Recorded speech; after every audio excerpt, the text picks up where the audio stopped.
Nouveau numéro du Journal de bord, Jean-Marie Le Pen, bonjour. Bonjour. Et avec moi pour vous interroger, Marie Derbez, bonjour Marie. Bonjour. Bonjour.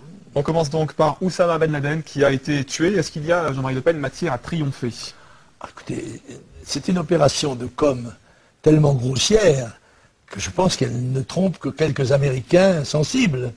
Parce que tout le monde sait que Ben Laden, si tant est qu'il n'est pas mort, beaucoup de gens affirment qu'il est mort, en tous les cas on sait que l'opération est évidemment combinée. Elle comporte toutes sortes d'interrogations. On peut en effet s'étonner que des super commandos, probablement ceinture noire de karaté, etc., n'aient pas pu maîtriser un homme d'un certain âge désarmé.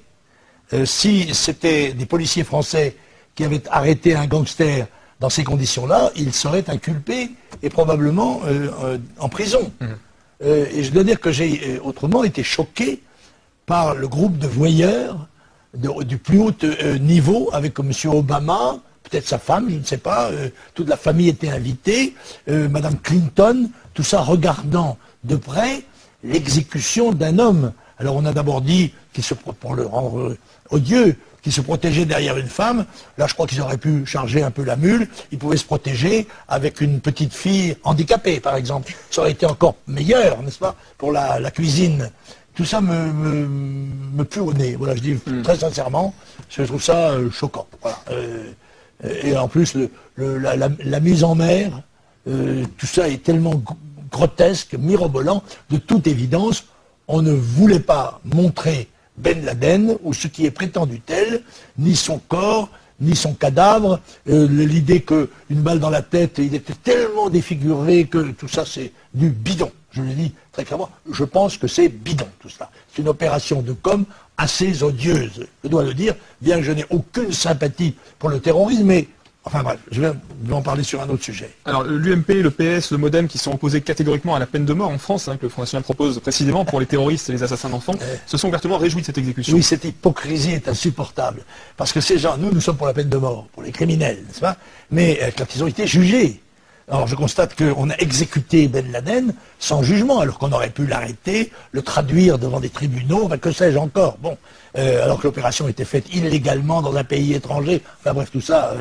Mais il est évident que tous les partisans, les adversaires de la peine de mort, sont dans une situation grotesque. Ils me rappellent le titre de Rouge, le journal de Krivine, qui titrait « Non à la peine de mort, sauf pour Le Pen ». Et avant de passer la parole à Marie, je crois que vous voulez revenir sur la Libye également. Oui, écoutez, la Libye, la guerre continue. C'est une guerre qui est faite au gouvernement légal, qui est celui de M. Kadhafi, de la Libye. Une guerre qui est faite par le groupe de contact qui prétend maintenant financer les rebelles islamistes de Benghazi avec de l'argent confisqué à l'État libyen. Mais ce sont des meurtres de gangsters, ça. C'est le gangstérisme en costume cravate. Je trouve ça scandaleux que l'on continue à bombarder.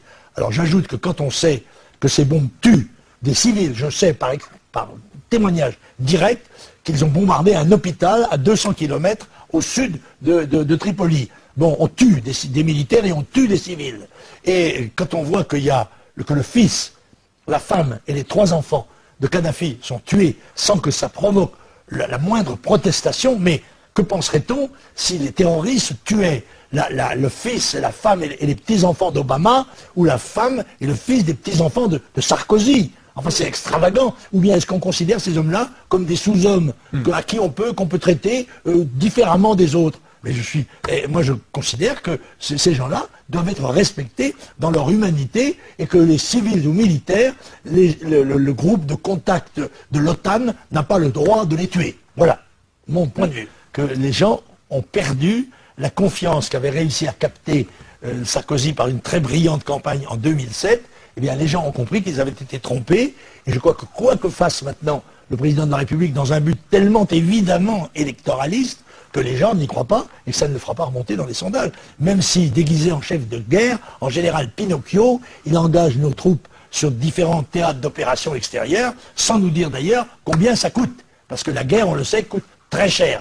Alors quand on en fait une, c'est déjà très cher, mais quand on en fait 3 à la fois, c'est encore beaucoup plus cer. Mais on sait très bien que le président n'a jamais hésité à creuser le déficit dans des proportions absolument... Je note aussi que, d'ailleurs, cette double nationalité est évoqué dans les débats du football. Parce qu'on sait très bien que le football professionnel, c'est devenu un des guides moraux de la nation. Et alors, le pauvre Laurent Blanc est aux prises avec un problème posé par l'antiracisme qui commence à devenir vraiment pesant dans notre pays. Alors moi, je crois qu'il y a une solution, c'est que Laurent Blanc demande son changement de nom pour s'appeler Laurent Noir. Peut-être qu'à ce moment-là, il aura résolu la difficulté. Et toujours pour parler donc, des élections présidentielles, Olivier Besancenot vient d'annoncer que lui ne se représentait pas.